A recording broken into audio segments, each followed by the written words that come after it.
Saat ini, COVID belum selesai dengan baik di Indonesia. Mari kita bedah satu-satu akar masalahnya. Pertama, dapat dipastikan bahwa melihat COVID hanya pandemik masalah kesehatan, bukan alat perang. Itu membedakan cara pandang dan action tindakan setelahnya. Newmind mengatakan jauh-jauh hari bahwa COVID di awalnya political tool. Karena itu, sejak tahun lalu harusnya pendekatannya adalah warfare demi kemanusiaan atau humanitarian. Oke lah, karena old mind yang berkuasa dianggap pandemi flu biasa itu COVID dan tidak melakukan strategi menggunakan kekuatan diplomasi serta political toolnya ke internasional. Lalu COVID menjadi economic warfare setelah political warfare untuk menjatuhkan satu orang yang bernama Trump dan tujuan mengendalikan dunia atas nama globalis cabal. Economic warfare ini perang ekonomi di mana perangnya adalah perebutan vaksin. Perang selalu merebutkan sesuatu atas nama hajat hidup sebuah bangsa atau negara. COVID yang sejauh ini di Indonesia memukul dunia pariwisata,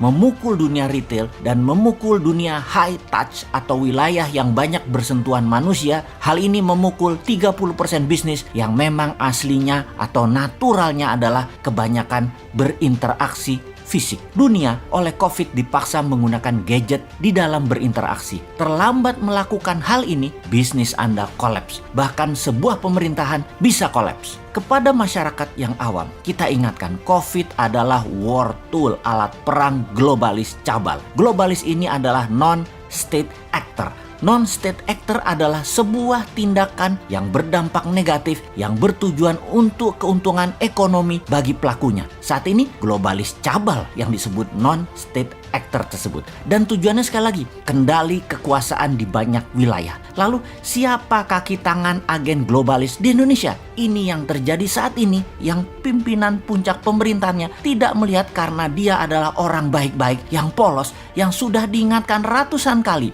bahwa orang di sekelilingnya yang menjalankan tugas pemerintahan itu tidak kompeten untuk zaman perang ekonomi kemarin dan perang biologi sekarang. Sementara banyak putra bangsa yang lebih baik tidak dipakai. Begini Bapak pejabat, kita buka informasinya. Salah satu kaki tangan globalis di Indonesia itu jangan-jangan BP POM. Kenapa? Karena dia bisa dikerjai oleh broker vaksin asing. Benar, efek COVID-19 adalah bisnis vaksin. Broker-broker tidak berperi kemanusiaan dapat momentum. Mereka mencari fee. Broker itu agen globalis yang bekerja keras agar menang perang untuk kendali vaksin di Indonesia. Mau bukti? Kita melihat vaksin Nusantara yang belum juga mendapatkan izin BP POM. Vaksin Nusantara adalah embrio terapi futuristik yang menakutkan semua broker vaksin asing. Lalu apa langkah agen asing tersebut? Jangan sampai vaksin Nusantara dapat izin karena broker vaksin asing akan merugi. Apa yang dilakukan oleh pejabat teras BP POM yang dikendalikan oleh broker asing tersebut?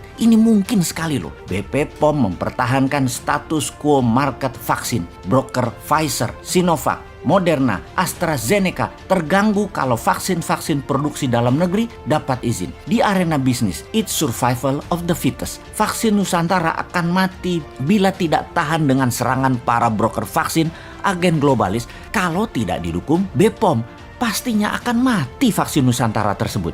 Di invisible hand, para broker bekerja seperti mengeliminasi dokter terawan dari kabinet. Lalu bahkan dia mau didubeskan. Itu langkah awal dari globalis. Kemudian para broker melakukan all around attack atau serangan 360 derajat ke semua arah demi vaksin globalis berkuasa di Indonesia. Mereka ubah regulasi sampai menggunakan mulut dalam tanda petik para ahli yang nggak ngerti dendritic cell platform untuk mematikan vaksin Nusantara. Dengan vaksin Nusantara sesungguhnya Indonesia menjadi pionir di arena COVID-19 dendritic cell-based imunoterapi. Fakta saat ini yang paling ampuh adalah memainkan dalam tanda petik BP POM yang dilakukan oleh broker asing globalis demi matinya vaksin Nusantara. Sungguh, broker-broker vaksin paling aktif menghalangi riset vaksin Nusantara. Tema omongannya menyentuh aspek di luar domain lembaga pengawasan obat tersebut, mempersalahkan tenaga ahli luar negeri misalnya. Benarlah, komentar di banyak media internasional yang harusnya bikin malu pejabat Indonesia karena satu-satunya di dunia yang tidak paham soal dendritic cell